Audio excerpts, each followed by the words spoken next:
पुष्टि मार्गीय वैष्णवों को शिव पुराण की कथा सुननी चाहिए या नहीं? बोलो जय श्री कृष्ण।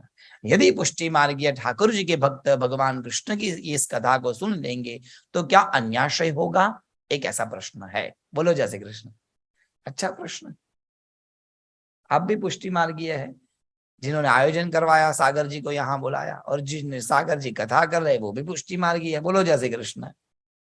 सज्जनों,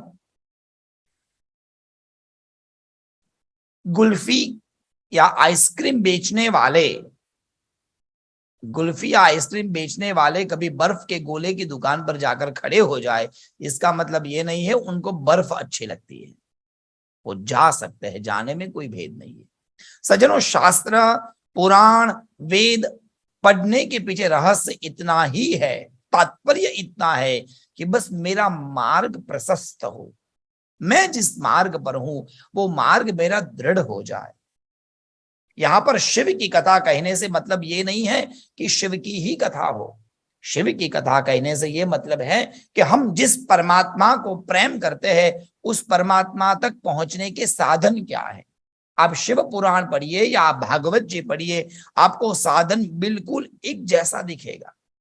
शिव पुराण का भी रहस्य, अंतिम सार, अंतिम कथा का तत्व यही है कि बस ईश्वर को प्रेम करो और उसको मानो। और यहाँ भागवत जी का भी यही तात्पर्य है, ठाकुर जी में प्रेम रखो, अनन्य भक्ति से श्रद्धा करो और उनको ही मानो, उनको ही पूजो और उन पर विश्वास करो। भागवत जी भी ये कहता है और शिव पुराण भी ये कहता है कि 24 घंटे में 23 घंटे पूजा करने की जरूरत नहीं है। अपना काम करो, कर्तव्य करो, कर्म करते जाओ, मेहनत करो, कभी किसी को दुख मत दो और साथ साथ में अपने ईश्वर पर पूर्ण श्रद्धा रखो। तो दोनों ग्रंथ का यही तात्पर्य है। सुनना पढ़ना सबको चाहिए, परंतु मति बुद्धि एक में लगानी चाहिए, और जिसमें बुद्धि लगी है उसमें बुद्धि रहे, पर किसी की निंदा नहीं होनी चाहिए।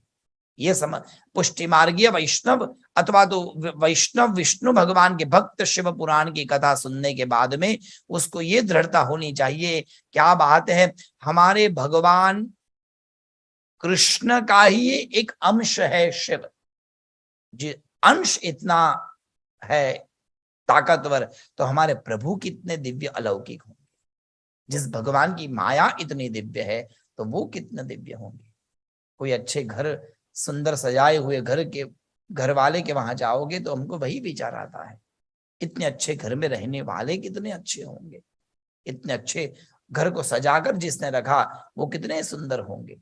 तो जिस कृष्ण की ये पूरी सृष्टि है उसमें कई देवता है जो उनकी ही कला है, उनके ही अवतार है। अवतार इतना प्रभावी है तो उस अवतार का अवतारी कितना प्रभावी होगा, ये दृढ़ता हम में हो।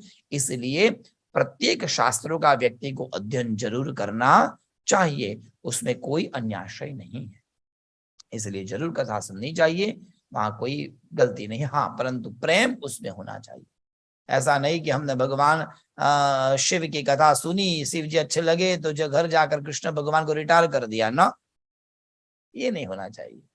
एक दृढ़ निष्ठा होनी चाहिए, इसलिए ये सब पूजा की जाती है, इसलिए ये सब सुनना चाहिए। तो उसी भेद को हटाने के लिए ही ये सब कथा है कि हमारे मन में भेद न रहे। परमात्मा एक है, अजर है, अमर है, और एक परमात्मा को पुष्ट करने के लिए ही दूसरे परमात्मा का रूप है।